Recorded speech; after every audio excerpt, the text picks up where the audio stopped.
السلام علیکم ناظرین، آپ دیکھ رہے ہیں امیرائٹ ٹی وی۔ ناظرین، آج ہم آپ کو ایک دلچسپ مکمل واقعہ رنجیت سنگھ کے بارے میں سنائیں گے۔ ناظرین، گل بہار وہ مسلمان لڑکی جس کے لیے مہاراجہ رنجیت سنگھ نے کوڑے کھانے بھی قبول کیے۔ ناظرین، اس وقت ان کی عمر 18 برس کے قریب تھی اور وہ پیشہ ور رقاصہ اور گائک تھیں، مگر ایک ہی ملاقات میں ان کے حسن اور آواز کے سحر نے حاکم وقت کو اپنا اسیر بنا لیا تھا، یہاں تک کہ وہ اس لڑکی سے شادی کرنے کے لیے کوڑے کھانے پر بھی تیار ہو گئے۔ یہ لڑکی امرتسر کی گل بہار تھی۔ پنجاب کے حاکم مہاراجہ رنجیت سنگھ نے پہلی مرتبہ انہیں ایک شاہی محفل میں گاتے سنا اور دیکھا۔ اسی وقت مہاراجہ نے گل بہار کا قرب حاصل کرنے کی کوشش کی۔ وہ انہیں اپنی محبوبہ بنا کر رکھنا چاہتے تھے، مگر گل بہار نے ایسا کرنے سے انکار کر دیا۔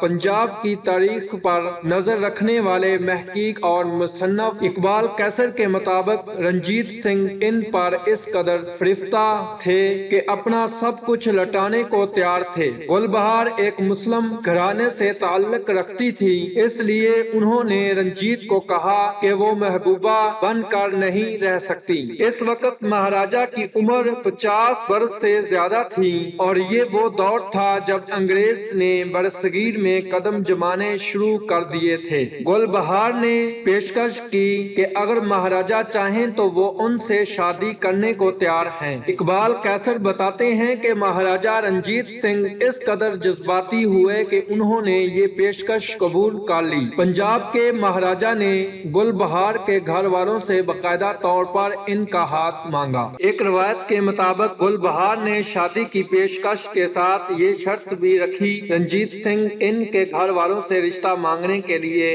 خود پیدل چل کر لاہور سے امرتسر آئیں گے۔ تاہم اقبال قیصر کے مطابق مستند تاریخ کی کتابوں سے اس بات کی تصدیق نہیں ہوتی۔ تاہم پنجاب کے مہاراجہ کے لیے بھی سکھ مذہب سے باہر ایک مسلمان لڑکی سے باقاعدہ شادی کرنا اتنا آسان نہیں تھا۔ اکائل تخت نے رنجیت کو کوڑوں کی سزا سنائی۔ سکھ مذہب کے مذہبی افراد نے رنجیت سنگھ کے اس فیصلے کا بہت برا منایا۔ مہاراجہ کو امرتسر میں واقع سکھوں کی مقدس عبادت گاہ اکائل تخت پر طلب کر لیا گیا۔ اکائل تخت کو سکھ مذہب میں زمین پر خالصہ کی اعلیٰ ترین جائے حاکمیت تصور کیا جاتا ہے۔ بعض تاریخی حوالوں کے مطابق اکائل تخت نے گل بہار سے شادی کرنے پر سزا کے طور پر رنجیت سنگھ کو اپنے ہاتھوں سے پورے گرودوارے کے فرش کو دھونے اور اسے صاف کرنے کی سزا دی۔ تاہم اقبال قیصر کہتے ہیں کہ ان کی تحقیق کے مطابق ایسا نہیں تھا۔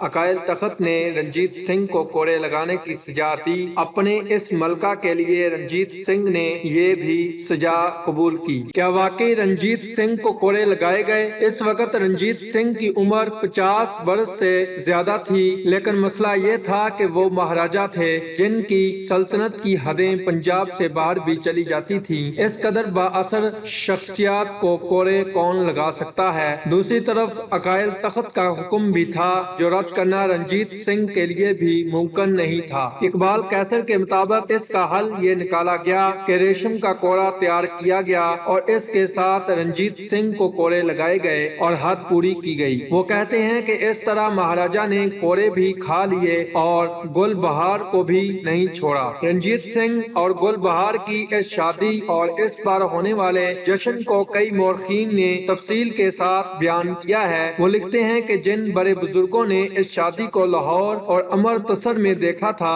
وہ بعد میں یاد کرتے تھے کہ یہاں کبھی ایسی بھی شادی ہوئی تھی۔ رنجیت نے باقاعدہ مہندی لگائی۔ محقق اقبال قیصر بتاتے ہیں کہ اس شادی کا احوال مورخ سجان رائے نے اپنی ایک کتاب خلاصہ تواریخ میں تحریر کیا ہے کہ وہ لکھتے ہیں کہ مہاراجہ رنجیت سنگھ نے باقاعدہ طور پر مہندی لگوائی، طلائی زیورات زیب تن کیے، اپنا شاہی لباس پہنا اور ہاتھی پر سوار ہوئے۔ امرتسر کے رام باغ میں ایک بنگلہ تھا جس میں یہ شادی کی تقریب منعقد ہونا تھی۔ اس بنگلے کو چند روز قبل بند کر دیا گیا اور کئی روز تک اس کی زین و آرائش کی گئی۔ اس کو خالی کروا لیا گیا تھا اور اس کے بعد جو پہلا شخص اس میں داخل ہوا وہ گل بہار تھی۔ شادی کی تقریب سے ایک رات قبل اس میں محفل موسیقی منعقد ہوئی، مجرے ہوئے اور چراغاں کیا گیا۔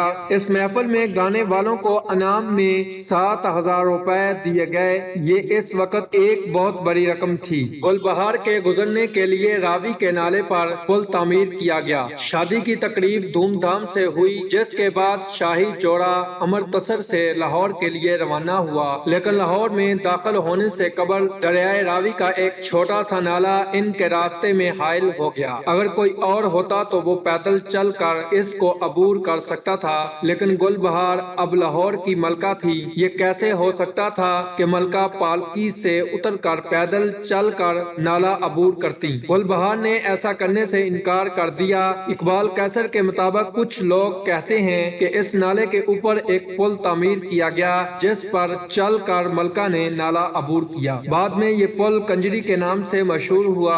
اقبال قیصر کے مطابق اس کا کچھ حصہ آج بھی موجود ہے اور پاکستان اور انڈیا کے درمیان سن 1971 کی جنگ کے دوران یہ پل کافی زیادہ خبروں میں رہا تھا۔ تاہم بعض روایات کے مطابق یہ پل وہ مقام ہے جہاں رنجیت سنگھ امرتسر کی طرف سفر کے دوران قیام کرتے تھی۔ اس کے لیے بنائی جانے والی تعمیرات آج بھی یہاں موجود ہیں۔ اس روایت کے مطابق اس پل کا نام پل کنجری رنجیت سنگھ کی محبوبہ موڑا سرکار سے منسوب کیا جاتا ہے، جس نے پیدل چل کر نالا عبور کرنے پر ناراضگی کا اظہار کیا تھا۔ گل بیگم نے اپنا مقبرہ خود تعمیر کروایا۔ گل بیگم سے شادی کے 8 برس بعد رنجیت سنگھ کی موت واقع ہو گئی۔ اس کے کچھ ہی عرصے میں انگریز پنجاب پر پوری طرح قابض ہو گئے۔ رنجیت سنگھ کی آخری بیگم جنتا کو دیس نکال دیا گیا کیونکہ ان کے بیٹے دلیپ سنگھ کو ہی رنجیت کا جانشین مقرر کیا گیا تھا۔ بہار بیگم کی اپنی کوئی اولاد نہیں تھی، اس لیے ان سے انگریز سرکار کو خطرہ نہیں تھا۔ مہاراجہ کی اہلیہ ہونے کے ناطے گل بیگم کے لیے ماہانہ وظیفہ مقرر کر دیا گیا جو ماہانہ 12,000 روپے کے لگ بھگ تھا۔ گل بیگم نے ایک مسلمان لڑکے سردار خان کو گود لے رکھا تھا۔ سن 1851 میں گل بیگم نے اپنے لیے لاہور کے قدیمی میانی صاحب قبرستان کے پہلو میں ایک باغ تعمیر کروایا۔ اقبال قیصر کے مطابق اسی باغ میں انہوں نے اپنا مقبرہ بھی تعمیر کروایا۔ اس کی دیواروں پر بنے نقش و نگار تو مٹ چکے ہیں، تاہم مقبرے کے اندر چھت اور دیواروں پر بنے خوبصورت نقوش آج بھی ایسے موجود ہیں جیسے کل ہی میں بنائے گئے ہوں۔ یہ اجرا دیار کبھی لاہور کی ملکہ تھی۔ اس باغ کی تعمیر کے تقریباً 10 برس بعد گل بیگم کی بھی وفات ہو گئی اور انہیں اس مقبرے میں دفن کیا گیا۔ اقبال قیصر کہتے ہیں کہ اس مقبرے کے اندر جو فریسکوز بنے ہوئے ہیں وہ انتہائی قیمتی ہیں۔ پہلے سے مغلیہ دور چلا آ رہا تھا، پھر اس میں سکھ شامل ہو گئے اور یہ سب اپنے عروج کی شکل میں اس مقبرے میں موجود ہیں۔ باغ گل بیگم آج بھی اس جگہ موجود ہے، تاہم اس کی حالت انتہائی خستہ حال ہو چکی ہے۔ اقبال قیصر کے مطابق یہ اجرا دیار کبھی لاہور کی ملکہ رہنے والی خاتون کا مقبرہ تھا۔ اقبال قیصر بتاتے ہیں کہ گل بیگم کے پاس اتنی بڑی جائیداد اور جاگیر تھی کہ اس کو سنبھالنے کے لیے انہوں نے اپنا ایک مال خانہ بنا رکھا تھا اور وہ خود اس کا انتظام سنبھالتی تھی۔